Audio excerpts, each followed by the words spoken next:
ಎಲ್ಲ ವಿದ್ಯಾರ್ಥಿನಿಯರಿಗೆ ಪ್ರಥಮ ರಾಜ್ಯಶಾಸ್ತ್ರ ವಿಭಾಗದ ವಿದ್ಯಾರ್ಥಿಗಳಿಗೆ ಸ್ವಾಗತವನ್ನು ಕೋರುತ್ತೇನೆ. ಇವತ್ತು ನಾನು scope of the study of political science, ರಾಜ್ಯಶಾಸ್ತ್ರದ ಅಧ್ಯಯನದ ವ್ಯಾಪ್ತಿಯ ಕುರಿತು ನಾವು ಇವತ್ತು ತಿಳಿಯಬೇಕಾಗಿದೆ. ಈ ಹಿಂದಿನ ಅವಧಿಯಲ್ಲಿ ನಾವು ರಾಜ್ಯಶಾಸ್ತ್ರ ಅಂದರೆ ಏನು, ಅಂದರೆ ಬೆಳವಣಿಗೆ ಮತ್ತು ಗ್ರೀಕರ ಕೊಡುಗೆಗಳು, ರೋಮನ್ನರ ಕೊಡುಗೆಗಳು, ಭಾರತೀಯರ ಕೊಡುಗೆಗಳ ಬಗ್ಗೆ ಚರ್ಚೆ ಮಾಡಿದ್ದೇವೆ. ಇವತ್ತಿನ ದಿನ ರಾಜ್ಯಶಾಸ್ತ್ರದ ಅಧ್ಯಯನದ ವ್ಯಾಪ್ತಿ, scope of the study of political science. ಮೊದಲಿಗೆ ನಾವು ಸ್ಕೋಪ್ ಅಂದರೆ ಏನು ತಿಳ್ಕೋಬೇಕು. The scope means subject, boundary of the subject. ಒಂದು ವಿಷಯದ ವ್ಯಾಪ್ತಿ, ವೈಶಾಲ್ಯತೆ ಅಂತೇಳಿ ನಾವು ಕರಿತೀವಿ. ಪ್ರತಿಯೊಂದು ಅಧ್ಯಯನದ ವಸ್ತು ವಿಷಯಕ್ಕೆ ವೈಶಾಲ್ಯತೆ ಇರ್ತದೆ. ಇದು ಯಾವುದೇ ಇತಿಹಾಸ ಇರಲಿ, ರಾಜ್ಯಶಾಸ್ತ್ರ ಇರಲಿ, ಅರ್ಥಶಾಸ್ತ್ರ ಇರಲಿ, ಸಮಾಜಶಾಸ್ತ್ರ ಇರಲಿ, ರಸಾಯನಶಾಸ್ತ್ರ ಇರಲಿ, ಅಥವಾ ಇನ್ನಾವುದೇ ಅಧ್ಯಯನದ ವಸ್ತು ವಿಷಯಕ್ಕೆ ಒಂದು ಸ್ಕೋಪ್ ಅಂದರೆ ವೈಶಾಲ್ಯತೆ, ಅದರ ಸಂಪೂರ್ಣ ವೈಶಾಲ್ಯತೆಯನ್ನು ಸ್ಕೋಪ್ ಅಂತೇಳಿ ನಾವು ಅರ್ಥೈಸ್ಕೊಳ್ಳೋದಾಗಿದೆ. ಎಲ್ಲ ವಿಷಯಕ್ಕೂ ಅಧ್ಯಯನದ ವೈಶಾಲ್ಯತೆ ಇರುವಂತೆ ರಾಜ್ಯಶಾಸ್ತ್ರಕ್ಕೂ ಅಧ್ಯಯನದ ವೈಶಾಲ್ಯತೆ ಇದೆ. Every subject has A boundary. Political science also has its own boundary. ಅದಕ್ಕೂ ಸಹಿತ ತನ್ನದೇ ಆದಂಥ ಒಂದು ಅಧ್ಯಯನದ ವ್ಯಾಪ್ತಿ. ಮೊದಲಿಗೆ ನಾವು ಸ್ಟೇಟ್ ಆ್ಯಂಡ್ ಗವರ್ನಮೆಂಟ್. ರಾಜ್ಯಶಾಸ್ತ್ರವು ರಾಜ್ಯದ ಕುರಿತು ಅಧ್ಯಯನ ಮಾಡುತ್ತದೆ ಅಂತೇಳಿ ಕೆಲವು ಜನ ಹೇಳಿದ್ದಾರೆ. ಕೆಲವರು ಸರ್ಕಾರದ ಕುರಿತು ಅಧ್ಯಯನ ಮಾಡುತ್ತದೆ ಅಂತ ಹೇಳಿದ್ದಾರೆ. ಕೆಲವರು ರಾಜ್ಯ ಮತ್ತು ಸರ್ಕಾರದ ಕುರಿತು ಎರಡನ್ನ ಕುರಿತು ಅಧ್ಯಯನ ಮಾಡುತ್ತದೆ ಅಂತ ಹೇಳಿದ್ದಾರೆ. ಮೊದಲಿಗೆ ನಾವು study of the state. Political science is study of the state ಅಂತೇಳಿ ಕೆಲವರು ಹೇಳಿದ್ದಾರೆ. ಗ್ಯಾರೀಸ್, ಗಾರ್ನರ್, ಗುಡ್ನೋ, ಬ್ಲಂಟ್ಸ್ಲಿ ಅಂತಕ್ಕಂಥ ರಾಜಕೀಯ ಬರಹಗಾರರು ರಾಜ್ಯಶಾಸ್ತ್ರವು ಕೇವಲ ರಾಜ್ಯದ ಕುರಿತು ಅಧ್ಯಯನ ಮಾಡ್ತದೆ. The political writers like Garris, Garner, Goodnow and Bluntschli said political science studies only the state. The subject matter of the political science is the state. ಅದು ರಾಜ್ಯ ಅಂತ ಹೇಳಿದ್ದಾರೆ. ಅದಕ್ಕಾಗಿ ರಾಜ್ಯಶಾಸ್ತ್ರವು ರಾಜ್ಯದ ಕುರಿತು ಸಂಪೂರ್ಣವಾಗಿ ಅಧ್ಯಯನ ಮಾಡುವ ಶಾಸ್ತ್ರವಾಗಿದೆ ಅಂತೇಳಿ ಈ ಗುಂಪಿನ ರಾಜ್ಯಶಾಸ್ತ್ರದ ಬರಹಗಾರರು ಹೇಳಿದ್ದಾರೆ. Political science only studies state. The subject of the political science is the state ಅಂತ ಹೇಳಿದ್ದಾರೆ. ಹಾಗೆಯೇ ಇನ್ನು ಮುಂದುವರೆದು ಹೇಳ್ತಾರೆ, ರಾಜ್ಯ ಹೇಗೆ ಹುಟ್ಟಿತು, ರಾಜ್ಯ ಹೇಗೆ ಬೆಳವಣಿಗೆ ಆಯಿತು, ರಾಜ್ಯ ಹೇಗೆ ಮುಂದುವರಿತದೆ, ರಾಜ್ಯದ ರಚನೆ ಏನು ಅನ್ನೋದನ್ನು ಸಂಪೂರ್ಣವಾಗಿ ಕುರಿತು ಅಧ್ಯಯನ ಮಾಡುವುದೇ ರಾಜ್ಯಶಾಸ್ತ್ರ. How the state is existed, how state is evolved and developed, how the state will continue. ಇಂಥದ್ರ ಬಗ್ಗೆ ಸಂಪೂರ್ಣವಾಗಿ ಅಧ್ಯಯನ ಮಾಡುವುದು ರಾಜ್ಯಶಾಸ್ತ್ರ. ಅಂದರೆ ಸಂಪೂರ್ಣವಾಗಿ ರಾಜ್ಯದ ಕುರಿತು ಅಧ್ಯಯನ ಮಾಡುವುದಾಗಿದೆ. ರಾಜ್ಯವನ್ನು ಆಳುವವರು ಯಾರು, ರಾಜ್ಯ ಹೇಗೆ ಹುಟ್ಟಿತು, ರಾಜ್ಯದ ಅವಶ್ಯಕತೆ ಏನು, ರಾಜ್ಯದ ಬೆಳವಣಿಗೆ ಹೇಗೆ, ರಾಜ್ಯದ ಮುಂದುವರಿಕೆ ಹೇಗೆ ಅನ್ನೋದನ್ನು ಸಂಪೂರ್ಣವಾಗಿ ಅಧ್ಯಯನ ಮಾಡುವುದು ರಾಜ್ಯಶಾಸ್ತ್ರ. ಹಾಗೆ ಇನ್ನು ಎರಡನೇ ಗುಂಪಿನ ರಾಜಕೀಯ ಬರಹಗಾರ ಹೇಳ್ತಾರೆ, sir John Seeley, Stephen Leacock, Robson ಅನ್ನೋರು. Political science studies both state and government. ರಾಜ್ಯಶಾಸ್ತ್ರವು ರಾಜ್ಯ ಮತ್ತು ಸರ್ಕಾರ ಎರಡನ್ನೂ ಕುರಿತು ಅಧ್ಯಯನ ಮಾಡ್ತದೆ ಅಂತೇಳಿ ಎರಡನೇ ಗುಂಪಿನ ರಾಜಕೀಯ ಬರಹಗಾರರು ಹೇಳಿದ್ದಾರೆ. ನೋಡಿ, ಕೇವಲ ರಾಜ್ಯ ಹೇಗೆ ಸ್ಥಾಪನೆ ಆಯಿತು, ರಾಜ್ಯ ಹೇಗೆ ಅಭಿವೃದ್ಧಿ ಹೊಂದಿತು, ರಾಜ್ಯದ ಬೆಳವಣಿಗೆ ಹೇಗೆ, ಅದು ಮುಂದೆ ಹೇಗೆ ಬರೀತದೆ ಅನ್ನೋದನ್ನು ಅಷ್ಟೇ ಮಾಡ್ದೇ ರಾಜ್ಯವನ್ನು ಮುನ್ನಡೆಸುವ ಒಂದು ಸಂಘಟನೆ ಬೇಕು ಅನ್ನೋದನ್ನು ಹೇಳಿದ್ದಾರೆ. ಅದು ಸರ್ಕಾರವಿಲ್ಲದೆ ರಾಜ್ಯದ ಮುಂದುವರಿಕೆ ಸಾಧ್ಯ ಇಲ್ಲ, ರಾಜ್ಯದ ರಚನೆ ಸಾಧ್ಯ ಇಲ್ಲ. ಅದಕ್ಕಾಗಿ ರಾಜ್ಯವು ಒಂದು ರಾಜಕೀಯ ಸಂಘಟನೆಯಾಗಿದೆ, ಇಲ್ಲಿ ಸರ್ಕಾರ ಬೇಕು. ಅದಕ್ಕಾಗಿ ರಾಜ್ಯ ಮತ್ತು ಸರ್ಕಾರ ಎರಡನ್ನು ಕುರಿತು ಅಧ್ಯಯನ ಮಾಡೋದು ರಾಜ್ಯಶಾಸ್ತ್ರ ಅಂತೇಳಿ ಈ ಎರಡನೇ ಗುಂಪಿನ ರಾಜಕೀಯ ಬರಹಗಾರರು ಹೇಳಿದ್ದಾರೆ. ಹಾಗೆಯೇ ಇನ್ನು ಮೂರನೇ ಗುಂಪಿನ ರಾಜಕೀಯ ಬರಹಗಾರ ಹೇಳ್ತಾರೆ. ಅವ್ರು ಯಾರಪ್ಪ ಅಂದರೆ ಹೆರಾಲ್ಡ್ ಜೆಲಾಸ್ಕಿ, ಗಿಲ್ಕ್ರಿಸ್ಟ್, ಗೆಟಲ್, ಪೌಲ್ ಜಾನೆಟ್, ಇವರೆಲ್ಲ ಏನು ಹೇಳ್ತಾರಪ್ಪ ಅಂದರೆ ರಾಜ್ಯಶಾಸ್ತ್ರವು ರಾಜ್ಯ ಮತ್ತು ಸರ್ಕಾರ ಎರಡನ್ನೂ ಕುರಿತು ಅಧ್ಯಯನ ಮಾಡ್ತದೆ. ರಾಜ್ಯಕ್ಕೆ ಸರ್ಕಾರನೇ ಬೇಕು, ಸರ್ಕಾರಕ್ಕೆ ರಾಜ್ಯ ಬೇಕು. ಎರಡು ಒಂದಕ್ಕೊಂದು ಸಂಬಂಧ ಹೊಂದಿದ್ದಾವೆ. ಸರ್ಕಾರ ಇಲ್ಲದೆ ರಾಜ್ಯ ಇಲ್ಲ, ರಾಜ್ಯ ಇಲ್ಲದೆ ಸರ್ಕಾರ ನಡೆಯೋದಿಲ್ಲ. ಇಂಟರ್ ಡಿಪೆಂಡೆನ್ಸ್ ಇದೆ ಅಂತೇಳಿ ಹೇಳ್ತಾರೆ. ಅದಕ್ಕಾಗಿ ರಾಜ್ಯ ಮತ್ತು ಸರ್ಕಾರವನ್ನು ಕುರಿತು ಅಧ್ಯಯನ ಮಾಡೋದು ಸಹಿತ ರಾಜ್ಯಶಾಸ್ತ್ರ, ಇದು ಅಧ್ಯಯನ ವ್ಯಾಪ್ತಿಗೆ ಬರ್ತದೆ. ಅದಕ್ಕಾಗಿ ಕೆಲವೊಬ್ಬರು ರಾಜ್ಯಶಾಸ್ತ್ರವು ರಾಜ್ಯದ ಕುರಿತು ಅಧ್ಯಯನ ಮಾಡುತ್ತದೆ ಅಂತ ಹೇಳಿದ್ರೆ, ಕೆಲವರು ಸರ್ಕಾರದ ಕುರಿತು ಅಧ್ಯಯನ ಮಾಡ್ತದೆ ಅಂತ ಹೇಳ್ತಾರೆ, ಕೆಲವೊಬ್ಬರು ರಾಜ್ಯ ಮತ್ತು ಸರ್ಕಾರದ ಎರಡನ್ನೂ ಕುರಿತು ಅಧ್ಯಯನ ಮಾಡುವ ಶಾಸ್ತ್ರ ರಾಜ್ಯಶಾಸ್ತ್ರ ಆಗಿದೆ. ಹಾಗೆಯೇ 1948ರಲ್ಲಿ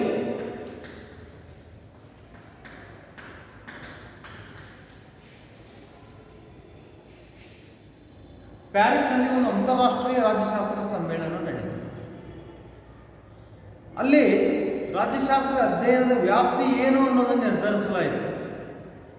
in the year 1948, the International Political Science Conference was held in Paris to decide the scope of the study of political science.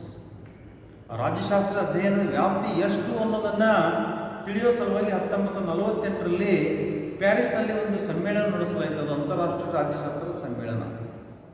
ಜಗತ್ತಿನ ಬೇರೆ ಬೇರೆ ರಾಷ್ಟ್ರಗಳ ರಾಜಕೀಯ ತತ್ವಜ್ಞಾನಿಗಳಲ್ಲಿ ಭಾಗವಹಿಸಿದ್ರು, ಬರಹಗಾರರು ಭಾಗವಹಿಸಿದ್ರು. ಅಲ್ಲಿ ಕೊನೆಗೆ ಒಂದು ನಿರ್ಧಾರವನ್ನು ಮಾಡಲಾಯಿತು. ಏನಪ್ಪ ಅಂದರೆ ರಾಜ್ಯಶಾಸ್ತ್ರ ಅಧ್ಯಯನದ ವ್ಯಾಪ್ತಿ ನಿರ್ಧರಿಸಿ ರಾಜ್ಯಶಾಸ್ತ್ರವು ರಾಜಕೀಯ ಸಿದ್ಧಾಂತವನ್ನು ಅಧ್ಯಯನ ಮಾಡ್ತದೆ. ರಾಜ್ಯಶಾಸ್ತ್ರವು ರಾಜಕೀಯ ಸಂಸ್ಥೆಗಳ ಕುರಿತು ಅಧ್ಯಯನ ಮಾಡ್ತದೆ. ರಾಜಕೀಯ ಪಕ್ಷ, ಗುಂಪುಗಳು ಹಾಗೂ ಅಂತಾರಾಷ್ಟ್ರೀಯ ಸಂಬಂಧಗಳನ್ನು ಕುರಿತು ಅಧ್ಯಯನ ಮಾಡುವ ಶಾಸ್ತ್ರ. ಈ ಎಲ್ಲ ವಿಷಯ ರಾಜ್ಯಶಾಸ್ತ್ರ ಅಧ್ಯಯನದ ವ್ಯಾಪ್ತಿಗೆ ಬರ್ತದೆ. ಮೊದಲಿಗೆ ಪೊಲಿಟಿಕಲ್ ಥಿಯರೀಸ್, ರಾಜಕೀಯ ಸಿದ್ಧಾಂತಗಳು ರಾಜ್ಯಶಾಸ್ತ್ರ ಅಧ್ಯಯನದ ವ್ಯಾಪ್ತಿಗೆ ಬರ್ತದೆ. ತಮಗೆಲ್ಲ ಗೊತ್ತಿರ್ಬೋದು, ಎಲ್ಲ ಶಾಸ್ತ್ರಗಳಲ್ಲಿ ಸಿದ್ಧಾಂತಗಳು ಮಹತ್ವದ ಪಾತ್ರ ವಹಿಸ್ತವೆ, ಮಹತ್ವ ಹೊಂದಿದ್ದಾವೆ. ಅದೇ ರೀತಿಯಾಗಿ ರಾಜ್ಯಶಾಸ್ತ್ರದಲ್ಲಿ ಅನೇಕ ಸಿದ್ಧಾಂತವಾದಿಗಳು ತಮ್ಮ ಸಿದ್ಧಾಂತಗಳನ್ನು ವ್ಯಕ್ತಪಡಿಸಿದ್ದಾರೆ.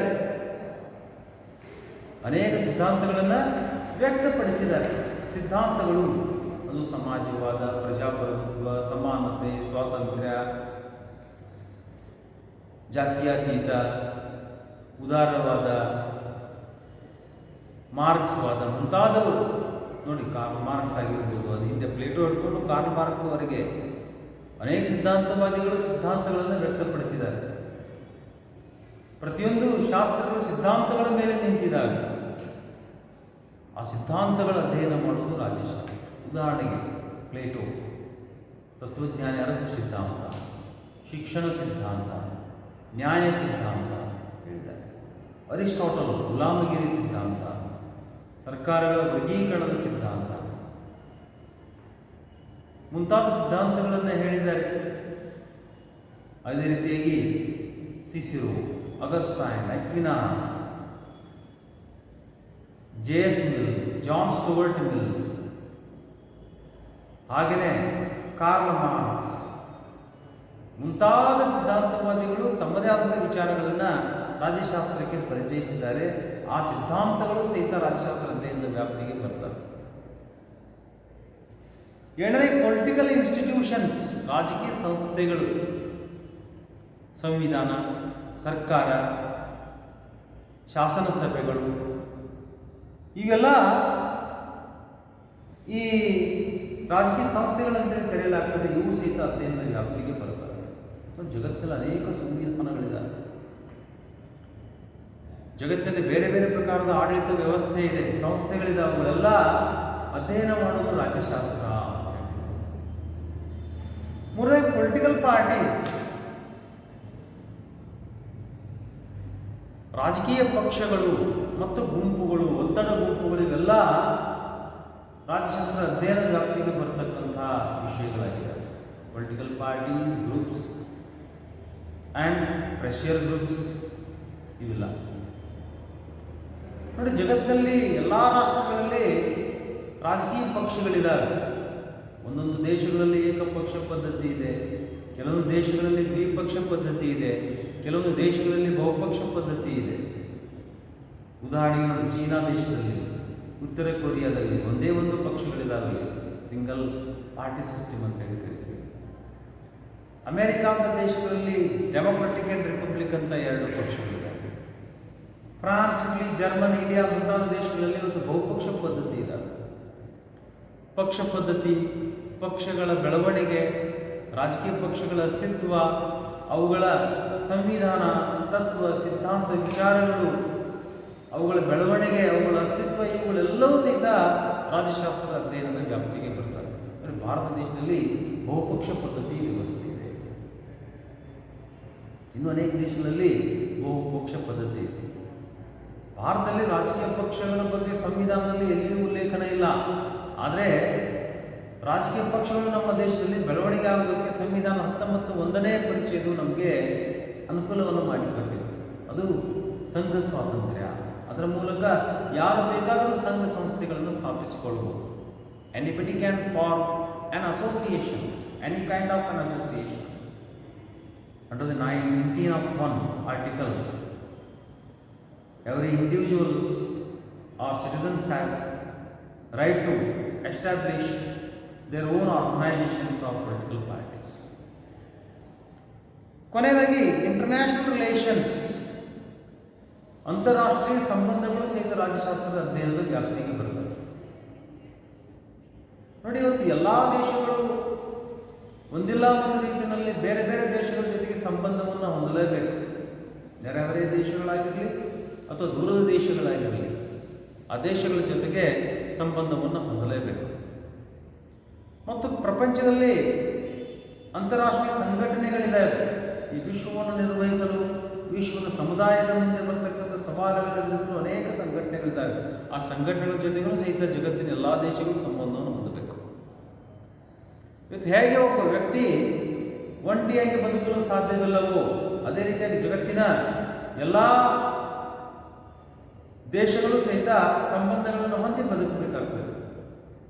ಅಂತಾರಾಷ್ಟ್ರೀಯ ಸಂಘಟನೆ ಜೊತೆಗೆ ಕೈ ಜೋಡಿಸಬೇಕಾಗ್ತದೆ. UN, SAARC, UNICEF, IMF, IBRD ಇಂಥ ಎಲ್ಲ ಸಂಘಟನೆಗಳು ಇವತ್ತಿದ್ದಾವೆ. ILO, WHO ಇಂಥ ಎಲ್ಲ ಸಂಘಟನೆಗಳಿದ್ದಾವೆ. ಇವತ್ತು ಇಂಟರ್ನ್ಯಾಷನಲ್ ಲೇಬರ್ ಆರ್ಗನೈಜೇಷನ್ ಇದೆ, ವರ್ಲ್ಡ್ ಹೆಲ್ತ್ ಆರ್ಗನೈಜೇಷನ್ ಇದೆ, United Nation International Children's Emergency Fund ಇದೆ, ಯುನೈಟೆಡ್ ನೇಷನ್ಸ್ ಆಫ್ ಆರ್ಗನೈಜೇಷನ್ ಇದೆ. ಹಾಗೆಯೇ ರೀಜನಲ್ ಆರ್ಗನೈಜೇಷನ್ ಇದಾವೆ, SAARC,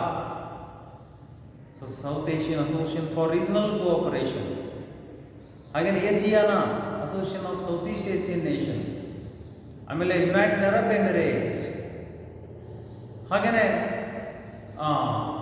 Afro Asian countries, Latin American countries of organisation, G20, G5, G7 ಇಂಥ ಎಲ್ಲ ಆರ್ಗನೈಜೇಷನ್ ಇದೆ. ಹಾಗೆಯೇ ಇವತ್ತು BRICS organisation, Brazil, Russia, India, China, south Africa ಕೂಡಿಕೊಂಡು ಬ್ರಿಕ್ಸ್ ಅಂತಕ್ಕಂಥ ಒಂದು ಗ್ರೂಪ್ ಮಾಡ್ಕೊಂಡಿದ್ದಾರೆ. ಇಂಥ ಎಲ್ಲ ಸಂಘಟನೆಗಳ ಜೊತೆಗೆ ಸಂಬಂಧವನ್ನು ಹೊಂದುವುದು ಅನಿವಾರ್ಯವಾಗಿದೆ ಜಗತ್ತಿನ ದೇಶಗಳಿಗೆ. ಹೀಗಾಗಿ ಅಂತಾರಾಷ್ಟ್ರೀಯ ಸಂಬಂಧಗಳ ಅಧ್ಯಯನವೂ ಸಹಿತ ರಾಜ್ಯಶಾಸ್ತ್ರ ಅಧ್ಯಯನದ ವ್ಯಾಪ್ತಿಗೆ ಬರ್ತದೆ ಅಂತ ಹೇಳಿದಾಗ, ಹೀಗಾಗಿ ರಾಜ್ಯಶಾಸ್ತ್ರವು ಕೇವಲ ರಾಜ್ಯ ಸರ್ಕಾರ ಕುರಿತು ಅಧ್ಯಯನ ಮಾಡದೆ ರಾಜಕೀಯ ಸಿದ್ಧಾಂತಗಳು, ರಾಜಕೀಯ ಸಂಸ್ಥೆಗಳು, ರಾಜಕೀಯ ಪಕ್ಷಗಳು, ಅಂತಾರಾಷ್ಟ್ರೀಯ ಸಂಘಟನೆಗಳು ಇವುಗಳೆಲ್ಲ ಕುರಿತು ಅಧ್ಯಯನ ಮಾಡೋದು ಸಹಿತ ರಾಜ್ಯಶಾಸ್ತ್ರದ ವ್ಯಾಪ್ತಿಗೆ ಬರ್ತಕ್ಕಂಥ ವಿಷಯಗಳಾಗಿವೆ ಇವೆಲ್ಲ ಅಂತ ಹೇಳಿದರು. ಇಷ್ಟು ಇವತ್ತು ನಮ್ಮ ಎರಡನೆಯ ಒಂದು ಲೆಕ್ಚರ್ ಅಂತ ಹೇಳ್ತೀನಿ. ಮುಂದಿನ ದಿನಗಳಲ್ಲಿ ರಾಜ್ಯಶಾಸ್ತ್ರದ ಅಧ್ಯಯನದ ಪ್ರಾಮುಖ್ಯತೆ ಮತ್ತು ರಾಜ್ಯಶಾಸ್ತ್ರವು ವಿಜ್ಞಾನವೋ ಕಲೆಯೋ ಅನ್ನೋದ್ರ ಬಗ್ಗೆ ನಾವು ಮುಂದಿನ ಅವಧಿನಲ್ಲಿ ಚರ್ಚೆ ಮಾಡ್ತೀವಿ.